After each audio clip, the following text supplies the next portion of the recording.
Lily et Gordo du marché MX. Écoutez, là, on parle d'une nouvelle recette, puis après ça, il y a peut-être une dégustation. C'est ça que j'ai compris là, ce matin.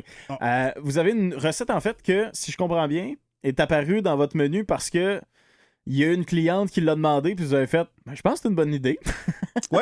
En fait, c'est arrivé la semaine dernière. Lily a eu une demande d'une bonne cliente qui a demandé des poulets. Okay. Simplement des poulets mexicains. Okay. Donc, il y a un assaisonnement que Lily va vous parler un petit peu plus tard. Donc, après que Lily ait fait les poulets, il y en a resté un que j'ai eu le plaisir de déguster. Ouais. Et là, il y a eu une illumination. J'ai fait « Wow! » Révélation. Là. « Wow! C'est donc bon, son poulet! » J'ai dit « Qu'est-ce que tu as mis dans ton poulet pour que ça soit comme ça? » Il y a où la cuisson aussi? Ouais. Donc, j'ai dit, je pense qu'on devrait peut-être en faire des poulets mexicains. Juste l'offrir à partir de là. Exact. Donc, j'ai lancé l'idée sur Facebook. La réponse est positive. Donc, on prépare ça. On va prendre des précommandes très bientôt pour des poulets mexicains. OK. Puis justement, on va en parler. Comment t'as préparé ce poulet-là pour qu'à ce point-là, on se dise, regarde, on l'ajoute au menu? Mais la différence, c'est vraiment la marinade. Okay. C'est une marinade à base de 3 piments différents. OK. Que c'est vraiment, cette cliente m'avait dit, Lily, à ma ville au Mexique, on mange ce style de poulet. Est-ce que tu pourrais peut-être répliquer la recette? Ouais. Je lui ai dit, oui, envoie-moi la recette. Et oui, je vais essayer. On l'avait faite. Et lui m'avait dit, pourquoi tu n'as jamais fait pour ça? Il a dit, bon, mais est-ce que, oui, au Mexique, on a aussi le poulet rôti. Mais la différence, à comparaison d'ici, c'est qu'au Mexique, on les mange avec de riz rouge au riz mexicain, avec des haricots, avec des tortillas et des salsas.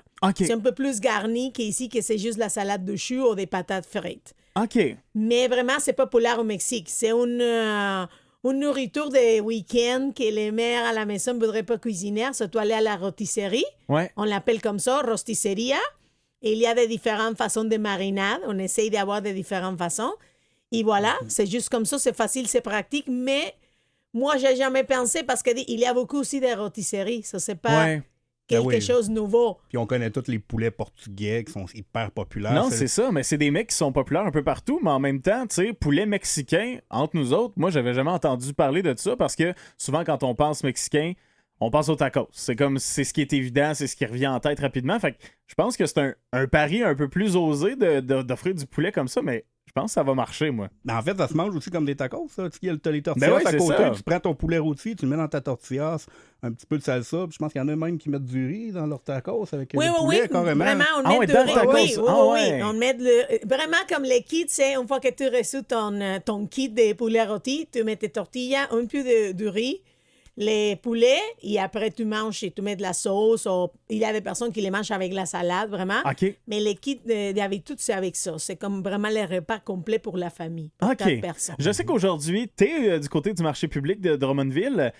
Qu'est-ce que tu vas offrir directement là-bas? Bon, exact. Aujourd'hui, je suis au marché public, si vous voulez aller me voir. Bon, d'habitude, c'est les bowls qu'on a déjà habituels. Les churros, que la dernière fois, c'était un succès, vraiment. La dernière fois, j'ai commencé à faire des churros chauds. Je pense que l'odeur attirait les gens au kiosque. On a vendu pas mal de churros chauds au marché. Tant mieux. C'est ça, c'est comme la nouveauté autrefois, les churros, mais préparés sur place. Et aussi, les sacs pour emporter à la maison, pour réchauffer à la maison, parce qu'ils sont déjà frits. C'est juste dans un air fryer, tu le mets 3-5 minutes, c'est fait. Juste pour dire que c'est pas dans le micro-ondes un peu puis que ça se ramollit. Tu sais, le air fryer, je pense que c'est la meilleure option. Le four traditionnel, ça fonctionne parfait. Ben oui, c'est ça, exactement. Sinon, il y avait quoi d'autre que vous vouliez me jaser aujourd'hui? Parce que je sais qu'il y a une dégustation qui a été mentionnée. Moi, j'ai faim. Justement, on parlait des churros. Écoute, c'est ça notre surprise. On a remarqué que tu avais aimé déguster les aguas frescas le mois dernier. Moi, j'ai tout aimé. Mon doux Seigneur. Mais là, montrez-le à votre caméra, là, juste pour... Ça, c'est les petits churros. On a cherché longtemps. Juste pour que les gens soient jaloux un peu, là. On a cherché longtemps d'avoir le bon format. Ah ouais! Et là, c'est... Tu vois, ils sont un peu plus courts que les churros qu'on connaît dans les festivals. Ça me dérange pas. Ça se partage mieux. Fait que j'y goûte là? Ouais. Oh. Je sais pas si vous entendez l'ASMR, là, il a mangé son churros. Je vais monter le son de mon micro, écoutez ça. C'est délicieux. Ouais, vraiment. Là, j'ai la bouche pleine, là, mais... C'est des churros... tu sais, les churros, ça vient de l'Espagne, hein, Lily? Oui, mais c'est on va dire que c'est un dessert que les Mexicains, on a bien adapté. Vraiment, on l'a bien plus qu'adapté. C'est super bien adapté. Oui, comme bien, je sais pas comment dire, comment pas adapté, mais bien approprié, exactement. Ouais, réinventé. Puis... Exact. So, maintenant au Mexique, si tu vas à quelques places, il y a une churreria, c'est le nom. Okay. C'est juste une place pour manger des churros avec chocolat chaud, ou peut-être maintenant qu'il y a beaucoup de breuvages, mais surtout c'est les churros.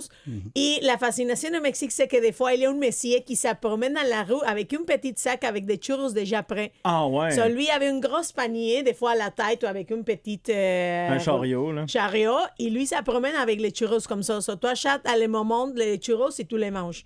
OK. So, nous, on avait commencé déjà avec des churros.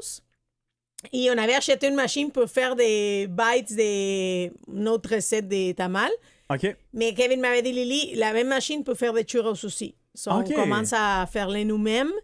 Ça, c'est notre dernier test. Et comment on avance. Je pense que le test, il passe. Moi, je vous le confirme. Là. Je suis contente de ça. Donc, c'est ça. Avec la machine, on a commencé à faire une petite production. Donc, ils sont aussi en vente en sac. Vous pouvez utiliser, les mettre dans votre friteuse à air à la maison. Puis vous les réchauffer quand vous voulez. Là, ça, il y en a-tu aujourd'hui au marché encore? Oui. On a les deux options. Mais je comprends pourquoi ça a été populaire de même pour vrai. Ben, merci d'être passé en studio. Juste rappeler aux gens comment vous contacter, où aller vous voir et tout ça. Là. Ben, on est à notre marché MX sur la rue Hériade 164 à côté de Chocolisy. On est au marché public une fois par mois. Contactez-nous pour savoir les dates. Et puis, on est en ligne aussi, hein? LilyEgordeau.com. Sur les réseaux sociaux. On livre partout au Québec. Donc, allez voir ça. Voilà. Ben, merci beaucoup. Non, merci à toi. Moi, je garde ça parce que je vais en donner à mon équipe ici. Fait que c'est plus à vous. Je vais juste vous le dire tout de suite. C'est fait pour partager. C'est bon, salut. Gracias.